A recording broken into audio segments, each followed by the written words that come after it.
Hello, this is Sean Reifschneider of Tummy.com, and this is an introduction to the Proxmox virtualization environment. Here's the main public website, and it looks like they've just changed it recently. It looks good.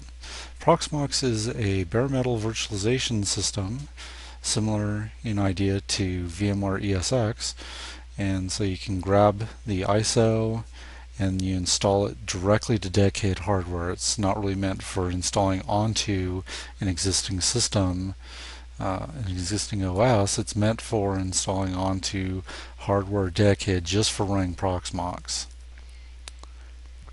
This is the main website of my installed machines.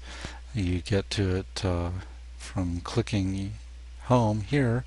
You get a kind of overview screen, and it shows I've got two systems here and information about what they're running, CPUs, etc.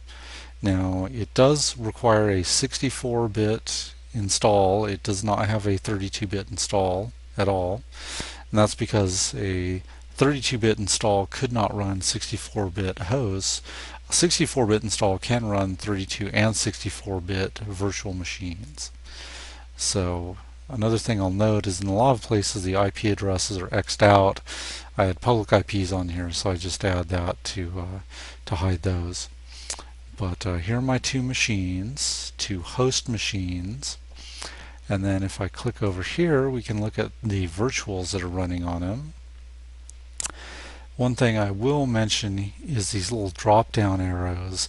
It took me a little bit to understand this and had to dig through the documentation, but they're actually menus, and a lot of the functionality you need is within those menus, so it's kind of obscure there, but I have several virtual machines running on two different nodes.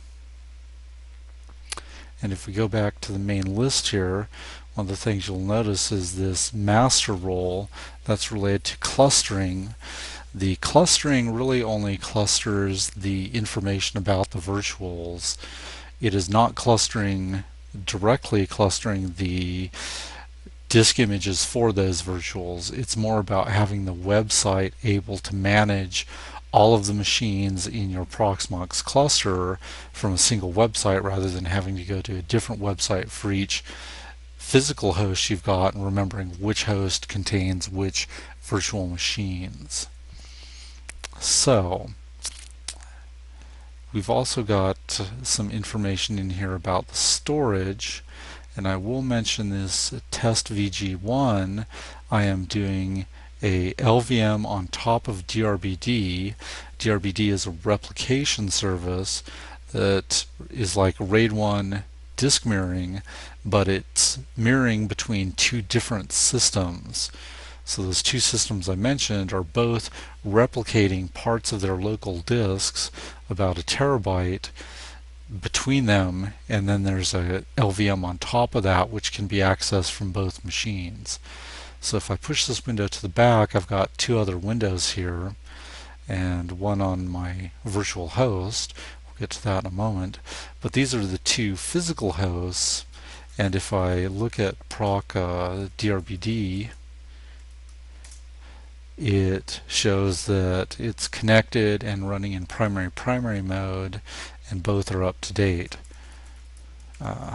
Keep wanting to type CPU information, but they're both replicated as primary. Both can access that same storage.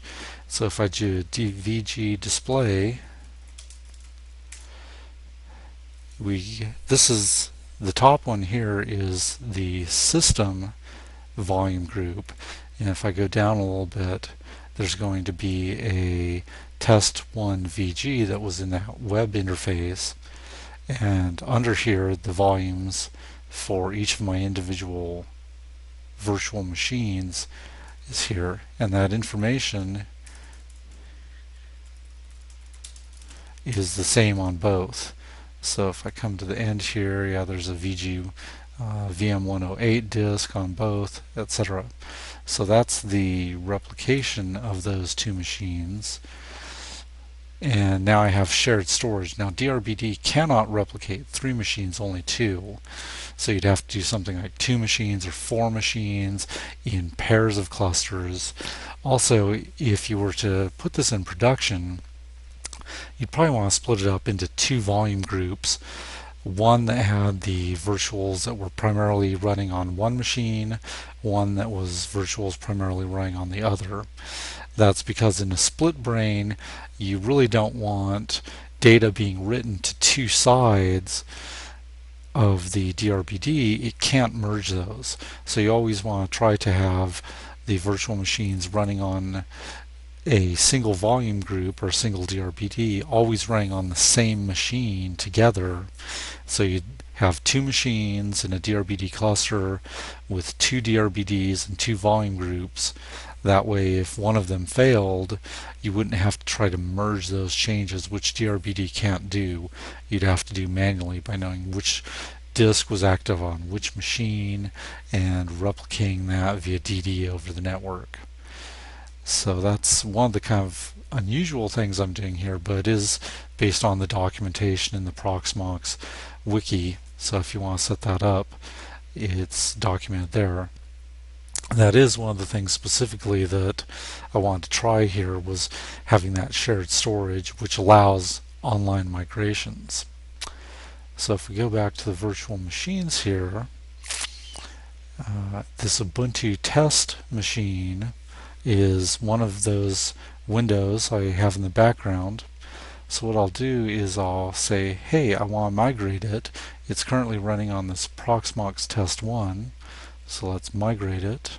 Say from 1 to 2, and let's do a live migration. That means that while it's running, the migration will happen and users won't notice. So we push a couple of these windows to the back, and then over here I can run something like vmstat, which prints out the system status every second, and I'll do a migration. And so it's starting it, and the system's still up and running. I'm just pressing enter a few times here.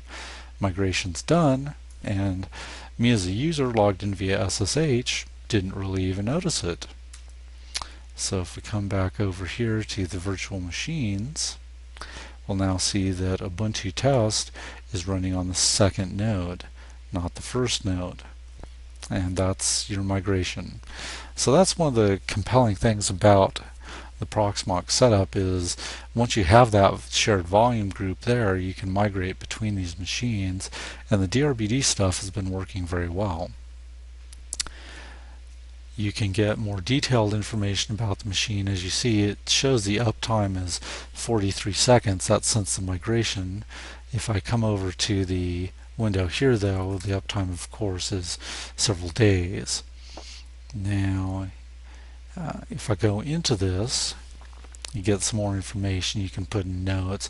You can also open a console, which I'll show when I do a creation of a new virtual machine, and some statistics about that machine. It is nice that up at this top level you get kind of an overview of how much CPU each one's using. So if you know that something's interfering, you can go and look for high CPU utilization, etc.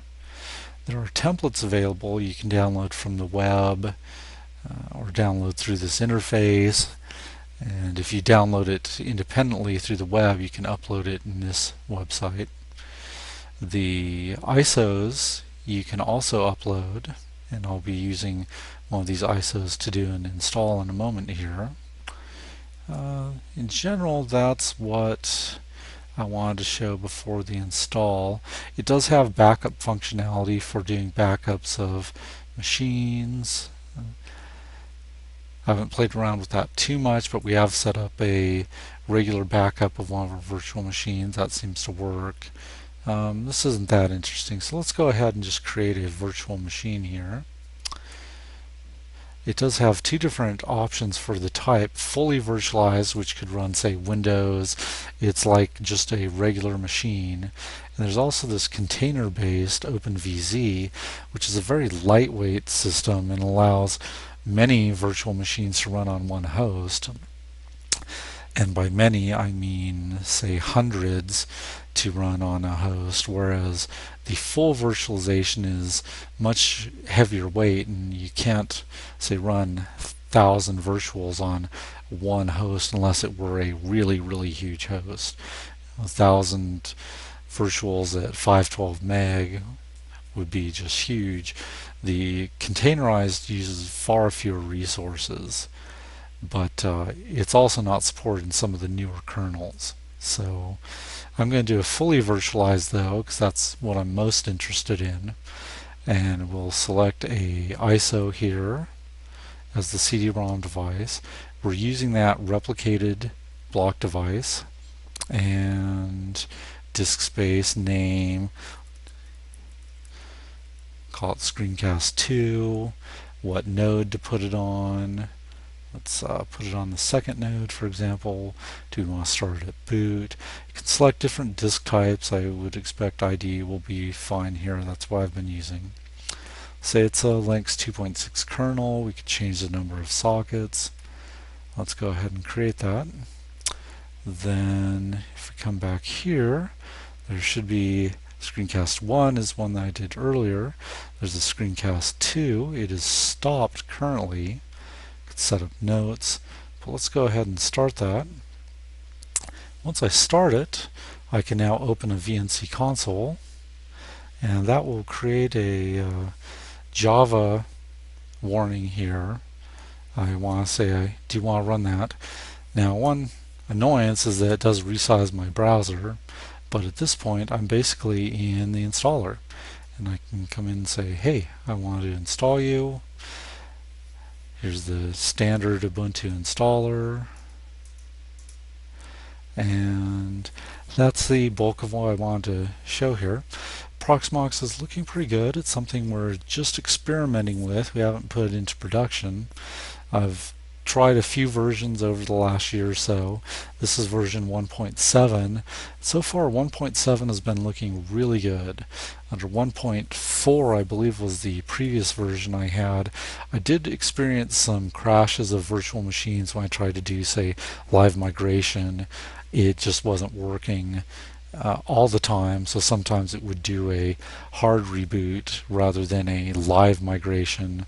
But I also didn't have dedicated hardware to run a long-term test on, so I only played with it. I only really dabbled in it. And so I've got a few machines sitting around with the hardware virtualization now. Decided to run it, and it's been looking just great. So far I've had absolutely no problems over about the week or so we've had it running and been just poking at it. So there you go. That's the Proxmox virtualization environment. I'm Sean Reifschneider with Tummy.com. Thanks for watching.